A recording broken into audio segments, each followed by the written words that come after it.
श्री गोस्वामी तुलसीदास जी ग्रंथ आरंभ के लिए सबसे पहले श्री गणेश जी और सरस्वती जी की वंदना करते हुए कहते हैं कि जो समस्त वर्णों, अर्थ समूहों, रसों और छंदों के तथा सब प्रकार के मंगलों के कर्ता हैं, उन श्री गणेश जी और श्री सरस्वती जी को मैं प्रणाम करता हूँ। फिर मैं उन भवानी, पार्वती जी और श्री शंकर जी की वंदना करता हूँ कि जो श्रद्धा और विश्वास स्वरूप विश्वास की साक्षात मूर्ति हैं और जिनकी कृपा के लिए बिना सिद्ध पुरुष भी अपने हृदय में स्थित ईश्वर को नहीं देख पाते।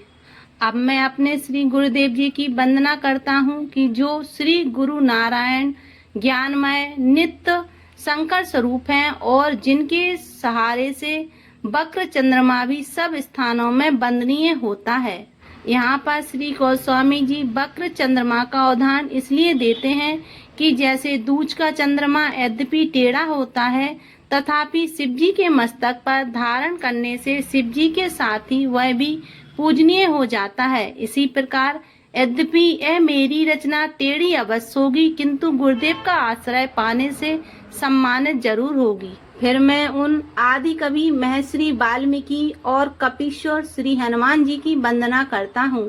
कि जो सर्वदा ही श्री सीता जी और श्री रामचंद्र जी के गुण ग्राम रूपी पवित्र वन में विहार करने वाले अत्यंत शुद्ध निर्मल और ज्ञान। फिर मैं उन जगत जननी श्री रामचंद्र जी की वल्लभा प्रिया श्री सीता जी के चरण कमलों में प्रणाम करता हूँ कि जो श्री सीता जी संसार की उत्पत्ति, स्थिति, संहार का कारण और समस्त क्लेशों को दूर कर सब प्रकार के कल्याण की करने वाली हैं। फिर मैं उन श्री राम जैसे नाम से युक्त ईश्वर श्री रामचंद्र जी को प्रणाम करती हूँ और जिनकी माया से समस्त जगत सहित ब्रह्मादिक देवता भी वशीभूत हो रहे हैं और जिनकी सत्ता से ही मिथ्या रूप जगत श्री सत्य सा प्रतीत हो रहा है और ऐसे संसार सागर को पार करने के लिए जिनके चरण कमल ही नौका रूप हैं और तथा जो समस्त कारणों से परे और दुख के हरने वाले हैं।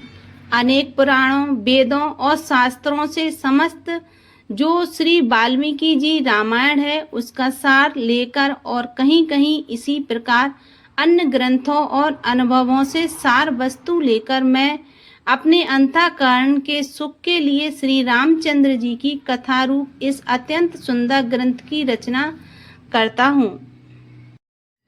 फिर मैं उन श्री राम जैसे नाम से युक्त ईश्वर श्री रामचंद्र जी को प्रणाम करती हूँ और जिनकी माया से समस्त जगत सहित ब्रह्मादिक देवता भी वशीभूत हो रहे हैं और जिनकी सत्ता से ही